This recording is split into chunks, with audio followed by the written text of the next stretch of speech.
things are starting to unravel in Baltimore. And this time, it's not just about injuries or inconsistent performances on the field. The tension has boiled over into the press room, with head coach John Harbaugh visibly snapping at reporters after repeated questions about Lamar Jackson's injury status.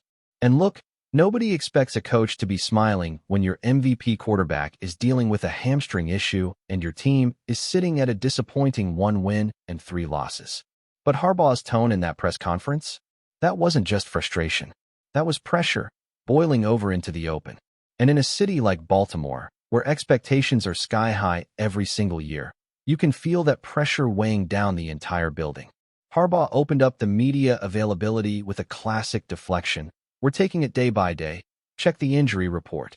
That's coach speak for, "I'm not saying anything." And it might have worked if it ended there. But reporters, doing their job, kept pressing for clarity. They weren't just fishing for gossip. They're trying to inform fans, trying to get something concrete. Instead, they got stonewalled. A question about Nate Wiggins was met with a sarcastic, "Why don't we just wait and see tomorrow?" How about that? A snippy retort that let everyone in the room know the coach was not in the mood. Then came the boiling point. A reporter simply asked for clarification, just to confirm if Lamar Jackson was still considered day-to-day, and Harbaugh cut them off mid-question. "How about I just don't say anything?" he snapped, before awkwardly laughing and pointing reporters to the injury report dropping at 4 p.m. It wasn't just the words. It was the tone, the timing, the vibe. And that's the keyword here, vibes. The vibes in Baltimore are atrocious right now. The team doesn't look like it's playing inspired football. They look flat. They look tired. And more alarmingly, they look like a group that may be tuning out its head coach. When you pair that with Harbaugh publicly criticizing his own offensive coordinator Todd Monken, sarcastically deflecting questions about key players, and calling out mistakes like Kyle Hamilton's lateral play as one of the dumbest things he's ever seen, it doesn't sound like a coach leading a team with confidence. It sounds like someone barely hanging on. And yeah, you can point to the injuries, and there are plenty of them. But Baltimore has always been a next-man-up type of team.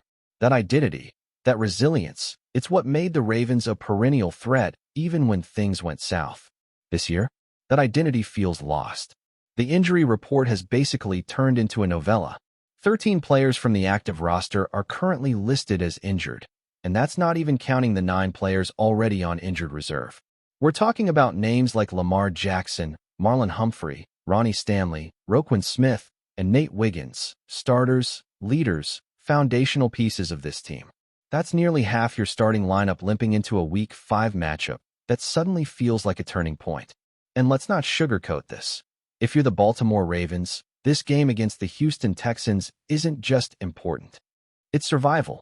1-4 is not a record you want to wear, especially in the AFC, where the playoff race starts early and ends brutally. But it's more than just the record. It's about optics. It's about locker room morale. It's about whether or not this team believes it can win, or worse, if they've already stopped believing. And here's where it gets messy. Lamar Jackson didn't practice on Wednesday. He's dealing with a hamstring injury, and according to multiple reports, it's week to week, and looking unlikely that he suits up on Sunday. If that's the case, Baltimore would turn to Cooper Rush. Yes, the longtime Dallas backup now with the Ravens. A guy who's serviceable, sure, but not someone you want facing a top 5 pass defense without much help. Because that's what the Ravens' offense looks like right now, a unit with very little help. Their offensive line? Battered and broken. Ronnie Stanley, their franchise left tackle, didn't practice. Tyler Linderbaum, one of their few bright spots, popped up on the report with a calf injury. Their rookie guard play has been rough, and the pass protection has been poor even when fully healthy. Now imagine trying to protect a backup quarterback against a Texans front that features Will Anderson and Danielle Hunter. Good luck with that. It's hard to even talk about Baltimore's defense without sighing. This unit was supposed to be one of the best in football, especially after loading up their secondary with 5 former first-round picks. Kyle Hamilton, Jaire Alexander, Nate Wiggins, Marlon Humphrey, and Malachi Starks. A dream secondary on paper. In reality, it's been a nightmare. Jaire played 1 game and hasn't suited up since. Humphrey looks like a shadow of himself before getting hurt again. Starks has shown rookie struggles, which is expected, but when your defense is this depleted, you can't afford rookies to be rookies. Wiggins has been solid, and Hamilton remains a playmaker, but it hasn't been enough. Let's look at the numbers, because they tell a grim story. Baltimore ranks 27th in rushing yards allowed, 29th in passing touchdowns allowed, 31st in passing yards allowed, and dead last in total points surrendered. This is a team that's supposed to be built on defense, yet they're getting shredded every week. There is no pass rush to speak of, only 4 sacks in 4 games, and their pressure rate is among the worst in the league. That's not just a schematic issue. That's effort, depth, and coaching. And right now, all of that is lacking. That's what makes this Texans matchup so dangerous. Houston may also be sitting at 1-3, but the energy around that franchise is completely different. They've got a young quarterback in C.J. Stroud who just put together his best game of the season. They're coming off a win where they rallied in the second half, found a rhythm, and leaned on their young weapons. It's the kind of win that builds belief. Meanwhile, the Ravens are trying to hold it together with duct tape and frustration. You watch this team, and you just don't see the usual fire. You don't see the fight. And while yes, injuries play a massive role in that, it doesn't explain the lack of execution, the poor play calling, or the constant sideline blow-ups. Baltimore fans have seen tough seasons. They've seen their team decimated before. But what's different now is the sense that this squad isn't responding the way a Harbaugh team usually does. The effort feels off. The body language is bad. And when the head coach is openly irritated, snapping at reporters, and throwing his staff under the bus, that energy trickles down. This is not the vibe you want going into a game that could decide whether or not your season has a pulse. This is not the environment where a backup quarterback thrives. And make no mistake, if Lamar Jackson doesn't play, everything changes. Houston knows it. Baltimore knows it. The fans know it. And you can bet the locker room feels it too. The tension inside the Ravens locker room is no longer something hidden behind closed doors. You can feel it in the interviews, hear it in the tone of Harbaugh's voice, and most importantly, you can see it on the field. This isn't just a team dealing with adversity, it's a team being swallowed by it. And that's where the real concern lies heading into this Week 5 showdown against Houston. Not just in how many players are hurt, but in how this team is reacting to the storm. Lamar Jackson's status dominates the headlines, and rightfully so. Without him, Baltimore's offense goes from dangerous to downright limited. His mobility, his playmaking, his command, those are things you simply can't replace, especially not with a quarterback like Cooper Rush, who plays a completely different style. Rush doesn't extend plays the way Lamar does. He doesn't threaten defenses with his legs, and he certainly won't carry this team on his back behind a banged-up offensive line. That's the difference a player like Lamar makes. He's the engine that hides a lot of structural flaws. When he's out, those flaws are exposed under the brightest lights.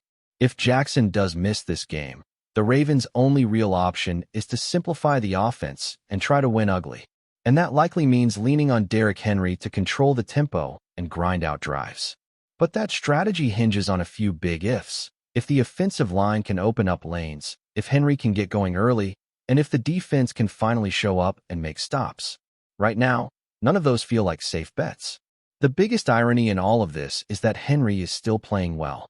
In fact, he's averaging nearly 6 yards per carry, which is absurd efficiency for a back in his age range.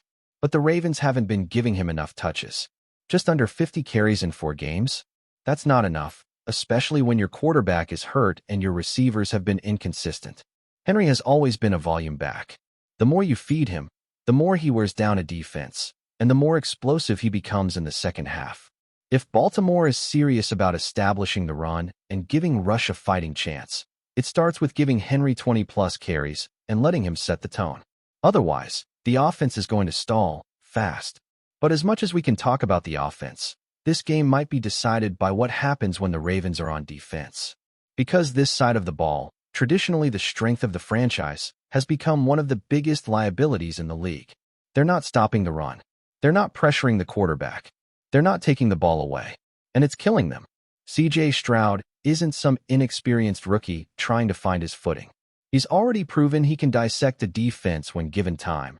And against a Ravens pass rush that's produced just 4 sacks in 4 weeks, he's going to have time.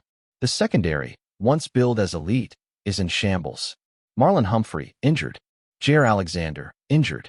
Nate Wiggins, potentially out. That leaves Kyle Hamilton to do everything. And that's not sustainable. Hamilton has been excellent when asked to play up in the box, blitz, and cover tight ends.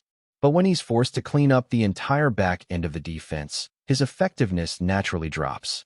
The communication breakdowns have been glaring.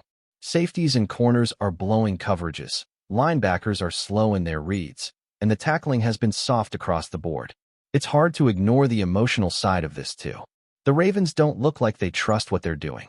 Defenders are playing tentative. You don't see the same aggression, the same confidence that once defined Baltimore football. You see guys reacting instead of attacking. And when that happens, offenses capitalize. Houston is the kind of team that can absolutely take advantage of that lack of confidence. With their young skill players, wide receivers who can win one-on-one matchups, and a quarterback who's not afraid to test coverage, this game sets up perfectly for the Texans to dictate the pace. Houston is also coming into this game off a feel-good win, and that makes a difference. Momentum is real in the NFL.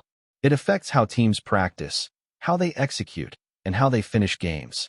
While Baltimore is scrambling just to field a healthy roster, Houston is building confidence, especially in their run game and with the emergence of Woody Marks. With Joe Mixon out, many expected a rotation or maybe a step back in the rushing department. But Marks has taken the opportunity and run with it, literally. He's not just a runner. He's a weapon. What makes him dangerous is how versatile he is. He's effective between the tackles, smart in his reads, and he's a legitimate threat in the passing game. That's something the Ravens linebackers have struggled to deal with all season. Backs who can leak out and turn into matchup nightmares. With Roquan Smith and Patrick Queen both dealing with physical limitations, this becomes a major point of concern. Smith is a beast when fully healthy, but he hasn't looked like himself. Queen is more of a downhill attacker than a coverage guy. And when you're facing an offense that's scheming to isolate your linebackers against their most dynamic players, things can get ugly fast. Add in a Ravens defense that's been soft against the run at home, allowing an average of over 170 yards per game, and you see why this matchup is far from favorable. And then there's the issue of discipline. The Ravens are committing penalties at the worst possible times: false starts, holding calls, personal fouls that extend drives. It's not just that they're losing games, it's how they're losing them. Sloppy football, mismanagement in crucial moments, poor timeouts, and blown assignments. All of it falls back on the coaching staff. And while Harbaugh has earned a long leash in Baltimore, these types of breakdowns, combined with how he's handling the media, are raising real questions about his leadership right now. Before we dive in, don't forget to hit that subscribe button and give this video a thumbs up. Your support keeps us bringing you the latest news on the Baltimore Ravens. And hey, drop your take in the comments below. We want to hear from the flock. Rumors are swirling in the NFL world, and Baltimore Ravens fans might want to sit down for this one. Sources close to the team are buzzing with whispers that could shake the league. The Ravens are reportedly set to field one of the most fearsome defensive duos in recent memory. Yes, you read that right. JAYCEE Horn and KHALIL MACK, two names synonymous with terrorizing quarterbacks, are said to be joining forces in Baltimore. While the Ravens have long been celebrated for their tenacious defense, the pairing of Horn's explosive athleticism with Mack's relentless pass-rushing prowess could elevate the team into a whole new stratosphere. Insiders claim that the front office has been quietly orchestrating moves to make this combination possible, and word on the street is that both players are more than eager to embrace the challenge. Horn, still in the prime of his young career, has consistently demonstrated lockdown coverage abilities that have made receivers think twice about testing him. Meanwhile, Mack, a seasoned veteran with a resume full of highlight reel sacks, brings experience, power, and an intimidating presence that could redefine the Ravens' defensive identity.